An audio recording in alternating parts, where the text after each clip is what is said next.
先问你个问题，生活中最常用的工具是什么？没错，是手机。那手机最重要的功能是什么？打电话？查信息？都不是，是摆脱无聊。所以你看，生活中最常见的情况是用手机摆脱无聊，效果怎么样呢？如果你是重度手机依赖者，一定对这种感觉不陌生。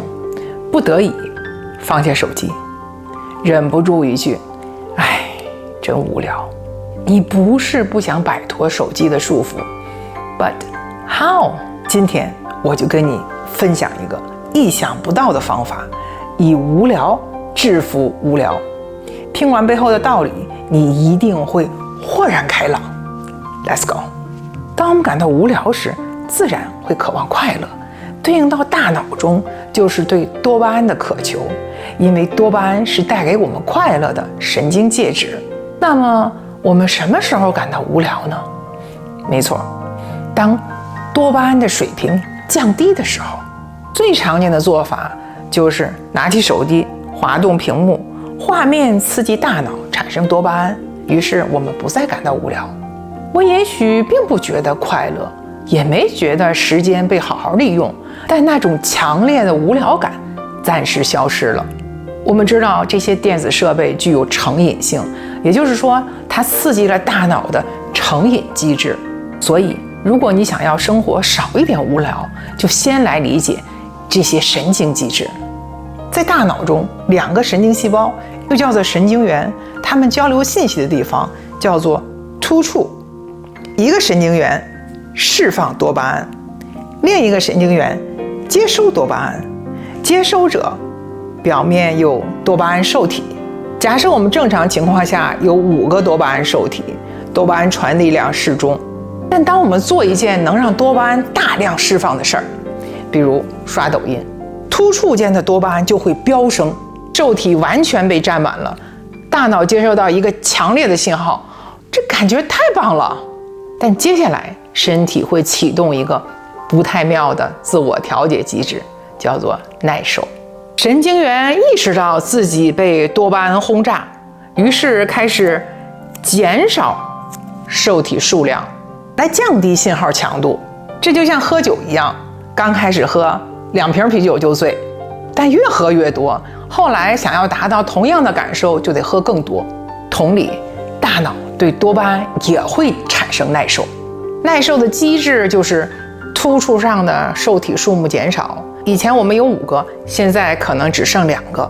当受体减少时，即使多巴胺的水平一样高，大脑接受到的愉悦信号也会显著减少。这就意味着，除非我们不断地刺激大脑，否则多巴胺信号会显得太低，让我们觉得不爽、焦虑、空虚。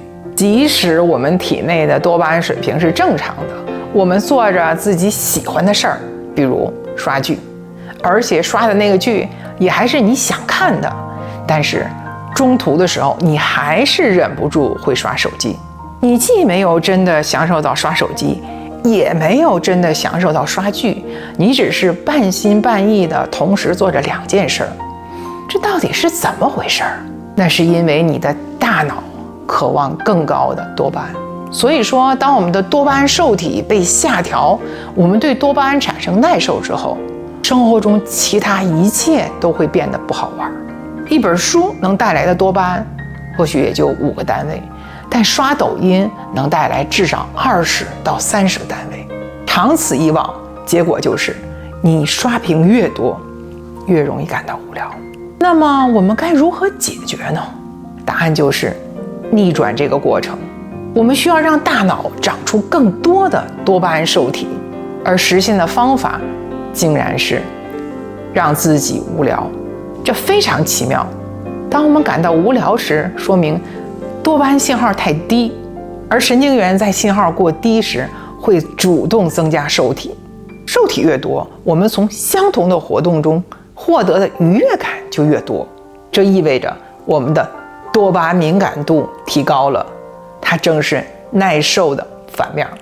当这种敏感度恢复后，你会发现，坐下来读书也能感到满足，去散步也觉得愉快，与朋友相聚或者只是坐在门口看夕阳，都会重新变得有滋有味。但也正因为如此，这才显得多么残酷。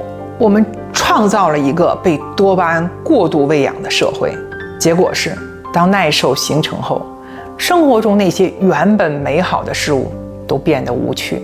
所以我们要做的就是逆转这种多巴胺耐受。这与上期视频如何感到快乐中提到的要忍受无聊是相辅相成的。感兴趣的朋友请翻看前面的视频。最后还有一件需要注意的事儿，就是当我们进入无聊状态时，大脑的另一个系统也会被激活，就是边缘系统和杏仁核会过度活跃。为什么？因为像抖音这样的平台其实也在压抑我们的情绪。当我们移除这种情绪抑制剂时，就会出现情绪反弹。比如，如果我们平时用喝酒或者是刷抖音来抑制焦虑，那么当我们停止这些行为时，焦虑就会反弹，会感到强烈的焦虑。别担心，让焦虑浮上来的过程，正是释放那些长期被压抑的情绪。这些焦虑、抑郁的感受不会长久存在。当你在无聊时感到不适、空虚甚至低落，那是大脑在排出长期掩盖的负能量。只要坚持一段时间，情绪会逐渐平稳。当然，如果这种情绪持续太久，你需要看医生、精神科或者是心理治疗师，因为那可能代表更深层的心理或者是生理问题。所以，当你试着让自己无聊时，请准备好迎接一波暂时的负面情绪反弹。这种反应通常会在大约1周内逐渐消失。总结一下，无聊的力学规律，就像作用力和反作用力一样。今天你越能忍受无聊，明天你就会越不容易无聊。今天你越无法忍受无聊，明天你就会越容易感到无聊。所以，如果你想重新享受生活，想减少无聊，必须先学会更无聊。如果你喜欢今天的视频，别忘了点赞订阅。我们下次见。